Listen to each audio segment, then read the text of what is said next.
So student, today we have to see our poem number 5th and this is your last chapter. Okay. So poem number 5th, the topic is time travel. Time travel इस topic के बारे में हम एक छोटी सी poem है उसको देखेंगे, रीड करेंगे, है ना।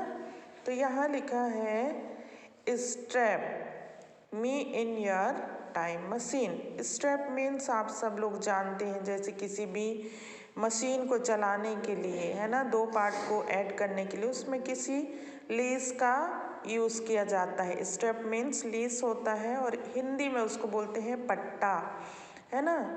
तो उसको ये मशीन जो होती हैं या कोई भी इंजन बस में या फिर क्या बोलते हैं चक्की में, जब उसका यूज़ किया जाता है, दो पार्ट को ऐड करके एक साथ चलाया जाता है, तो उसमें लीस का यूज़ किया जाता है, स्ट्रैप का, और हिंदी में उसको बोलते हैं पट्टा। लेट्स द मोटर विर।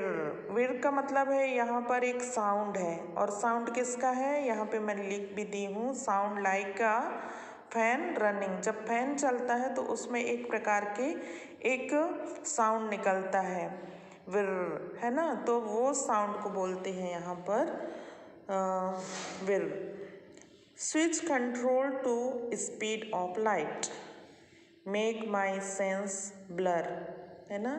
Switch control to speed of light, switch क्या करता है, लाइट की स्पीड को कम करता है। मेक माई सेंस ब्लर, और वो मेरे सेंस को क्या कर देते हैं, ब्लर कर देते हैं। ब्लर मीन्स आप सबको पता है स्कार होता है ब्लर मीन्स, है ना, जिसको बोलते हैं दाग धब्बा। किसी भी चीज़ में अगर लग जाता है तो वो चीज़ हमको अच्छी दिखाई नहीं देती है ना, थोड़ा सा धुंधला दिखाई देता है, तो उसको बोलते हैं blur. Button down the airlock, है ना, make all the hatches fast. Button down airlock, airlock means कभी कभी हम कई रूमों को देखते हैं, हमारे घर में बहुत सारे रूम्स होते हैं, उस रूम में एक डोर होता है जो एयर लॉक होता है। अगर उस डोर को हम क्लोज कर देते हैं तो वो क्या हो जाता है, उस रूम में एयर कहीं से पास नहीं हो पाता, तो उसको कहते हैं एयर लॉक, है ना। हैचेस मीन्स होता है पीप, है ना, जो अंडे से निकलते हैं, है ना। अंडे से, जैसे मुर्गी के अंडे होते हैं और अंडे में से क्या निकलते हैं, उसमें से छोटे छोटे उनके बच्चे निकलते हैं, तो उसको बोलते हैं पीप, है ना, तो अंडे से निकलना। एंड ब्लास्ट में थ्रो द क्रोनोस्फेयर। अब यहाँ पर हम देखते हैं क्रोनोस्फेयर क्या है, यहाँ पर आप लोग भी अपने बुक में देख सकते हैं। क्रोनोस्फेयर मीन्स होता है an imaginary layer round a planet that people have to cross to travel to the past. मतलब पिछले समय में, मतलब जो पास्ट हो गया, जो गुजर गया, जो भूतकाल हो गया, उसको क्या करते हैं, जो टाइम होता है वो ट्रैवल करके क्रॉस हो जाता है, और फिर से पुनः हम उस पास्ट में जाने की कोशिश करते हैं या किसी भी बात को सोचते हैं तो पास्ट के बारे में हम थिंक करते हैं, तो उसी के बारे में यहाँ पर बताया गया है। Ferry me through the past, ferry me through the past मतलब बूट होता है, फेरी मीन्स, है ना, बूट के द्वारा वो क्या करना चाहता है कि पास्ट में जाना चाह रहा है यहाँ पर राइटर।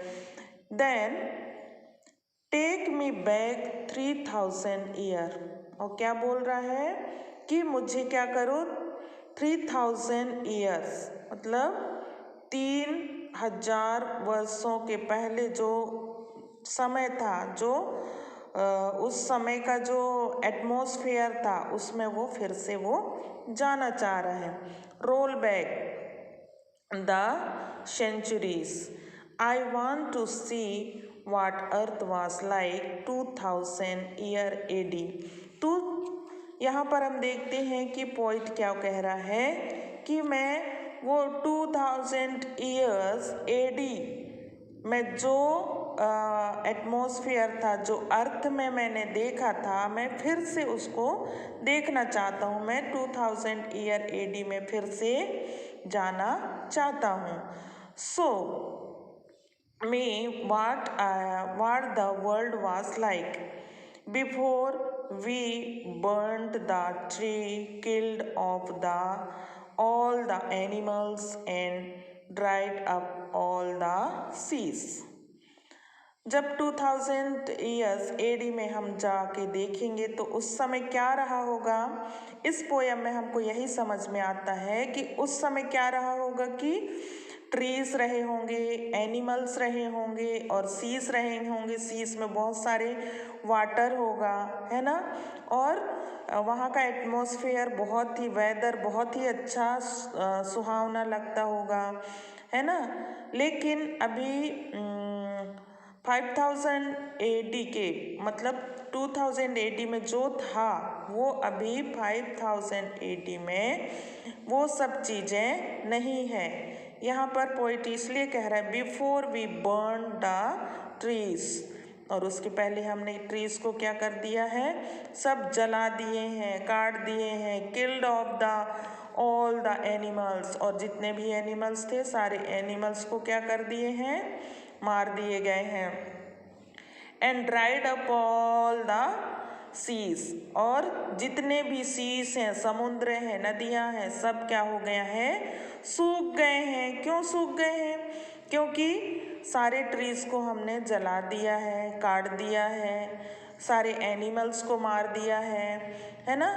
तो वहाँ का जो जलवायु है वो सही नहीं है और उस कारण से वहाँ बारिश भी रुका हुआ है ना।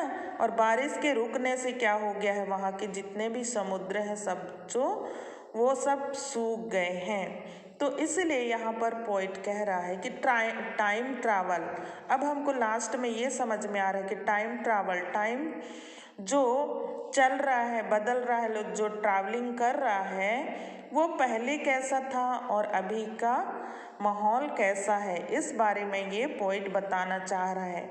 अभी जो है वो बिल्कुल भी अच्छा नहीं चल रहा है, इसीलिए पोइट फिर से वो 2000 ईयर्स एडी में जाना चाहता है। तो हमको इस पोयम से यही सीखने को मिलता है, यही हमको मोरल मिलता है कि हमें भी किसी भी ट्री को नहीं काटना चाहिए और हमें और भी एक एक ट्री हर साल लगाना चाहिए, है ना। यदि हमारे आसपास कुछ ग्राउंड है या प्लेस है या हमारा लैंड है, जैसे कुछ ज़मीनें हैं खाली पड़ी हुई हैं, तो हमें और भी ट्रीज वहाँ पे प्लांटिंग करनी चाहिए, ना कि उनको काटना चाहिए। एनिमल्स के साथ भी हमको किसी तरह से छेड़खानी नहीं करनी चाहिए, लेकिन उनको भी हमको बचा के रखना चाहिए, तभी वेदर सही होगा और अच्छे से बारिश होगी, क्लाउड बनेंगे और उसके बाद जब बारिश होगी तो हमारे जितने भी नदी नाले झील है ना, सीस हैं, सब वो क्या हो जाएंगे, लबालब पानी से भर जाएंगे, जैसा कि 2000 ईयर्स एडी में था। तो पोइट जो हमको यही संदेश दे रहा है इस छोटे से पोयम में कि हमें भी अपने इन्वायरमेंट को बचा के रखना है, ना कि उसको नुकसान करना है। ओके।